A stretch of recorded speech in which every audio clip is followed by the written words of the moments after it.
Chris Pilier, Lanterns Media Network. Want to thank you for sticking with us on the battlefield. And, well, John, we have a great guest. You've lined this up. I got to give it to you. Mm-hmm. We have a really, really great guest. So go ahead and introduce our guest. Absolutely. And one of the great guests that I'm really excited to interview, because it's not a Blaze colleague this time, because I've been pulling every string I can to get every Blaze family member on the network. But this is a guy who's a really fun guy. We interviewed him 3, 4, 5 times when he was running for governor. I'm so honored to be joined by the great governor of Kentucky, Matt Bevin. Welcome to the show. Thank you so much. It's great to be on with you. It's great to sit down with you in person. I've always been tied in by phone, and it's just wonderful to be sitting face to face here. Absolutely. So we're going to get you some tough questions. And I want to get right down to business, because I don't know if you remember. We were interviewing you right before the governor, and there was a lot of attacks from, and we're not going to name the people who attacked you. They attacked your character. They said a lot of things. But one of the attacks was your priority, if you won the governorship, was to get your own self-portrait. That was your first order of business. So you've been governor for more than 100 days, so is the portrait done? Not only 100 days, I've been governor for now a year and change, and it is not done, although my 7-year-old did just bring home a picture from school that was a picture of me. So if that counts, my 7-year-old did do a picture of me. I don't know that officially suffices, but no, all the snarks, all the people who have nothing better to do than to denigrate for any number of reasons that I won't even try to guess. No. All the denigrators and those that would be pejorative about other people all wanted to come up with a reason to hate on me and to say I was in it for this, that, or the other. I literally haven't even had time to change anything in the office. It's exactly as I got it. The literal decorations are exactly what came with it. I've been focused on actually governing. It's a crazy concept, the idea that you would govern. I know.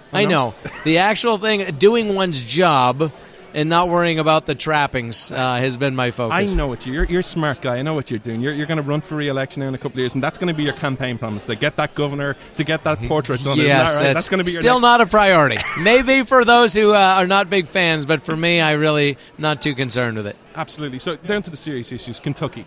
So you're governor now for 15, 16 months.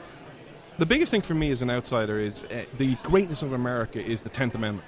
Because there's so many reasons America's different to every other country in the history of the world. But it starts with, you had a selection, 13 colonies, yes. You all united together, and you gave the federal government power. Every other country is the exact opposite. The federal government power is down.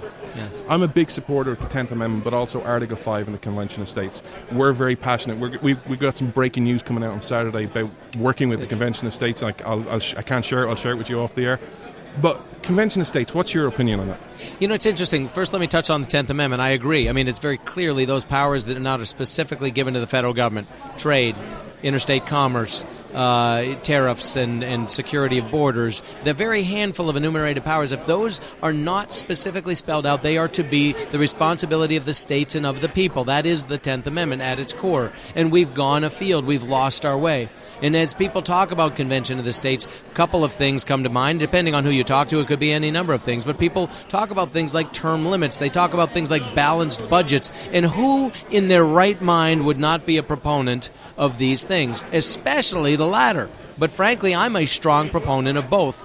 The thing is, in terms of Governor Abbott, who's a good friend and certainly a great apologist for the idea of Convention of States, he and I have had extensive conversation. I have with others as well. We are not a state that has signed on at this point in time. It has been discussed. It does not at this time in Kentucky have great legs. It's something I'm looking into more. I have my own reservations with it. I wish we could just actually hold the people that we send to Washington to what it is that they're supposed to do as it exists with the current Constitution. Absolutely. For starters. But bottom line is, it's something where there are people in Kentucky open to this, and I think ultimately it will be discussed in greater measure than it has thus far.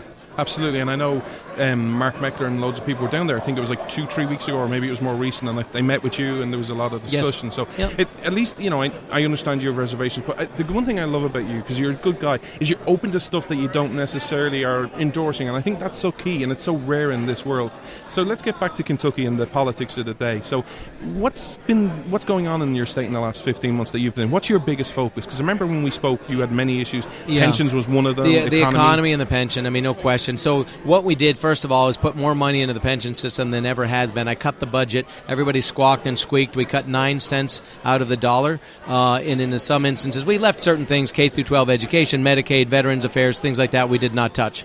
But for everything else that was not considered a sacred cow in some measure, and arguably so, we've cut 9% out of the budget. And you know what? Nobody really missed it at the end of the day. Higher education, we cut 4.5%. But the bottom line is we made changes that have afforded us the ability to put money into the pension system. It's still so severely underfunded.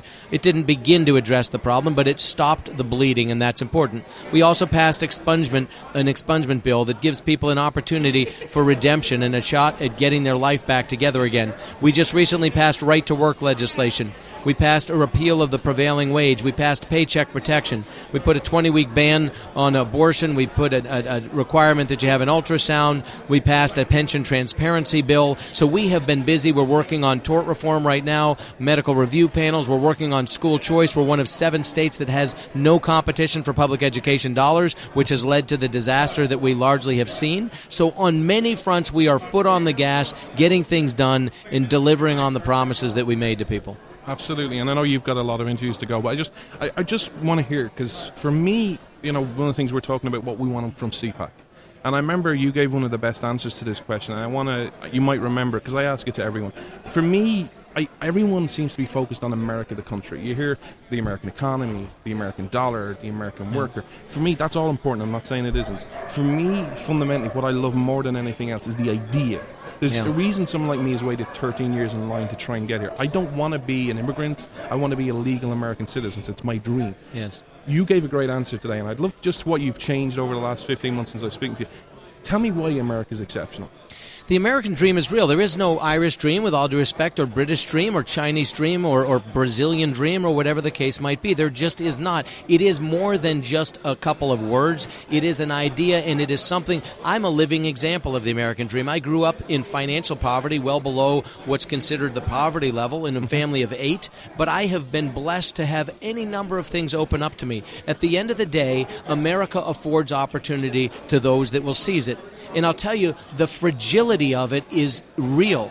And the greatest demise to any culture, any civilization, is apathy. And it's a point that I made earlier today to folks, is that if we don't recognize this, if we don't seize this gift, 1.5 million Americans have died in uniform to give us the right and the privilege to be able to freely assemble, to have freedom of the press, to have freedom of religion, and all these other things that we value so much. If we don't recognize that something is incumbent upon us, who are we to think that something isn't demanded of us? We all want to ride the rails, but those that sacrifice to give this to us, who's going to sacrifice to give it to the next generation? And so I do appreciate this. Maybe it's because I'm a former military guy. I served with guys who are dead, whose kids grew up without a dad. That's not lost on me. And I love America. I truly love this nation. This is why I ran for governor. It's why I do what I do. I don't like politics, I'll be very honest with you. It is a nasty, sordid business where people are quick to stab each other in the back, and it's full of far more self-serving people than people that are true public servants. And yet, if we can return to this idea of citizen legislators, people who are willing to give of themselves for finite periods of time, then this noble experiment that our founders put in place has more ability than anything else to be continued as the beacon to the world. And that's what I'm fighting for. Absolutely, and I encourage that 100%. And the thing I always have hope for is read American history, each and every generation has had a major obstacle to overcome, and you've done it. And I believe with men like you stepping up to the plate, I was at Arlington National Cemetery yesterday, many, many men and women have done that. And if you keep doing that, your future is still bright. Thank you so much for joining us. You're very welcome. Thanks for what you do. Thank you, guys.